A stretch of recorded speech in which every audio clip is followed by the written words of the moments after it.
I made a deal with a friend from church that I'm gonna meet him.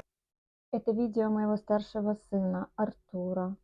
Там ему 27 лет. Происходит действие осенью в Одессе. Он еще имеет украинское гражданство. Он полетел туда и сделал предложение украинской девушке по имени Виктория.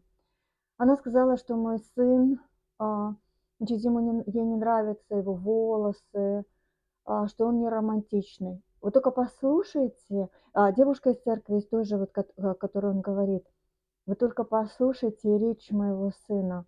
Во-первых, я имею в виду глубину его размышлений, красоту его внешнюю, которую Господь ему дал. Он, вернее, этот вот Джастин Бивер, он настолько похож на Артура, Артур красивее. У Артура синие глаза, у Бивера коричневые.